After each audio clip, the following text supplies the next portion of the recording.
Well, good morning, everyone. Welcome to the Rune Circle. I'm Jilly Little Zen Crone, and we are on week 7. We are almost finished with our first Ert. We've been 7 weeks now into our journey of the Anglo-Saxon runes, which in turn has brought up the Elder Futhark runes. I've been studying the Anglo-Saxon runes for about a year. I took a class with the wonderful Kelly Fitzgerald about a year ago, and ever since then, I've just really been fascinated with the runes' history and really getting into practicing with them. So today, as I said, is week 7. We're on our 7th rune, and the rune is called Gyfu in the Anglo-Saxon tradition and Gebo in the Elder Futhark tradition. And I forgot to use Kristen Louise's wonderful Star Rune Oracle deck last week, but I have it again today. And so we have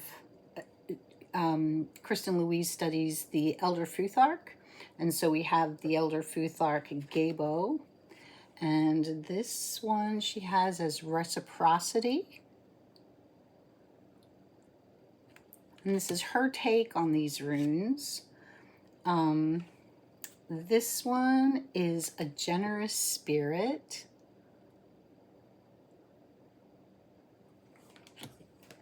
And this one is divine offering.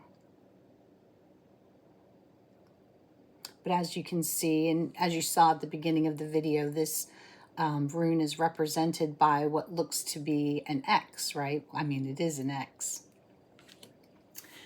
So in the Anglo-Saxon tradition, Kristen's not wrong with any of her definitions of this rune. This is a rune of giving, of a gift. It's a rune of a little bit more than that. It's a rune of reciprocity, but not, what's the word I want to use? It's not like a business transaction of reciprocity.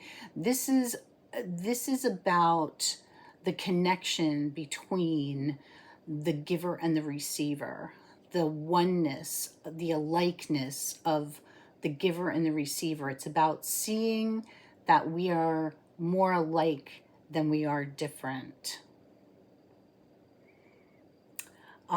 This is also about the balance between giving and receiving, and it's about like the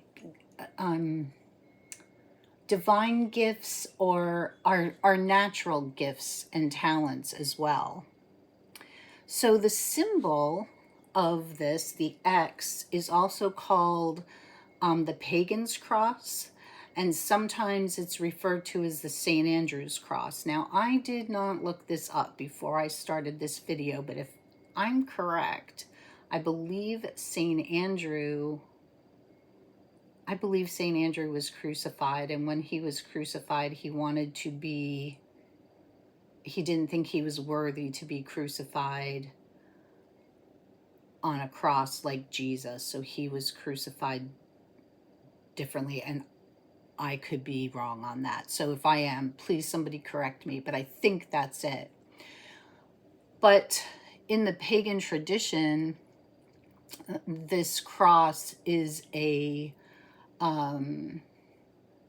a symbol of sanctity. It's a symbol of a holy place or a holy thing. So it would perhaps mark graves, but it is a rune of sanctity, a symbol of sanctity. Now, the element associated with this rune is air, and the direction is east. And the tree is ash. And we're seeing ash come up a lot as symbols for these runes. And I'd love to know the history of that too. Now the herbs are wild pansy, clover, rose, and apple blossom. I'm looking at notes over here. So rose and apple blossom as well. And the crystals that are associated with this rune are rose quartz, jade, and emerald.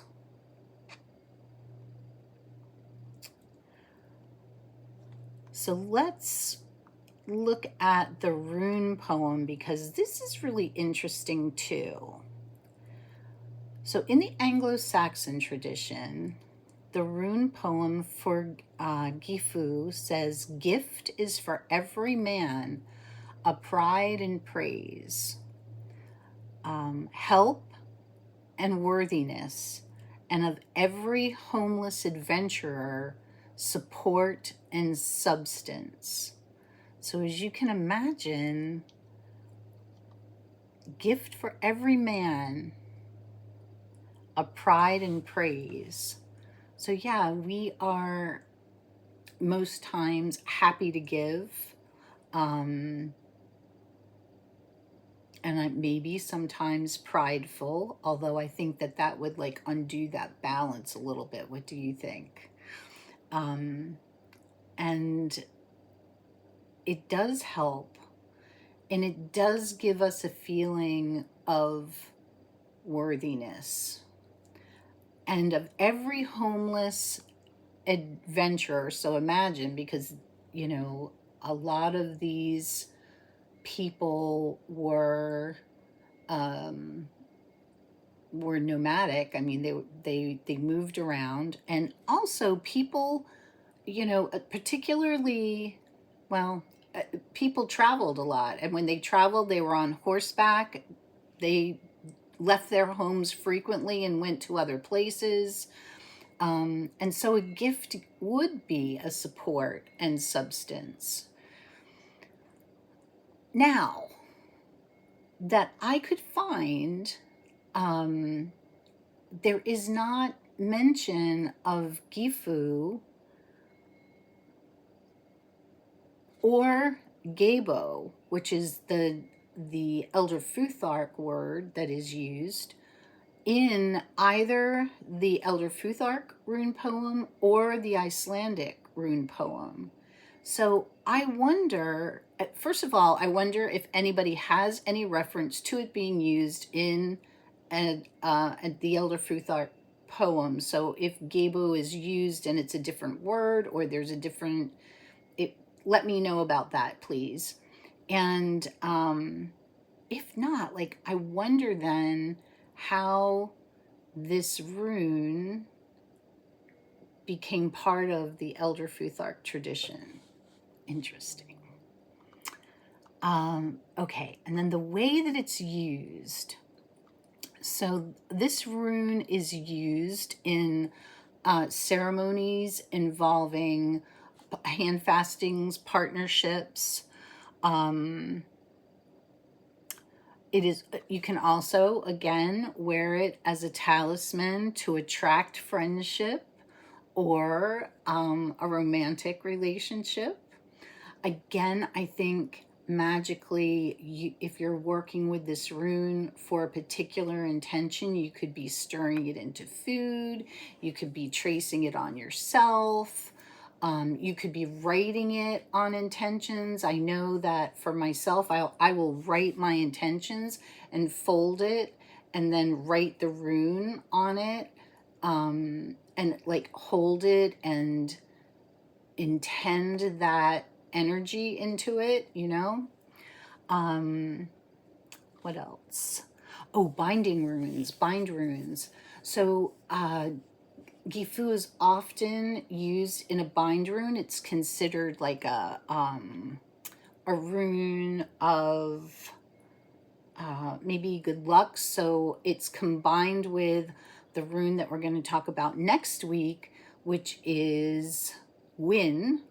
And Win is the rune of joy. So if we used Gyfu, which is a gift, and we bound it together with Win, we would be bringing the gift of harmony or the gift of joy or the gift of friendship into our lives, right? So that is what I have for the rune Gyfu or Gebo. And I wonder if you have any other things that you'd like to share about that rune. I would love to hear about it in the description, in the comments below. So please comment and let me know what you use this rune, how you use this rune, or what you know of this rune, because there's so much information out there. And yeah, what do you know about this rune? So let me know in the description below, and I will be back next week to talk about the rune Win, and that will be our 8th week and the last of the first Ert will be on our second Ert after that. So until then, take care, everyone. Bye bye.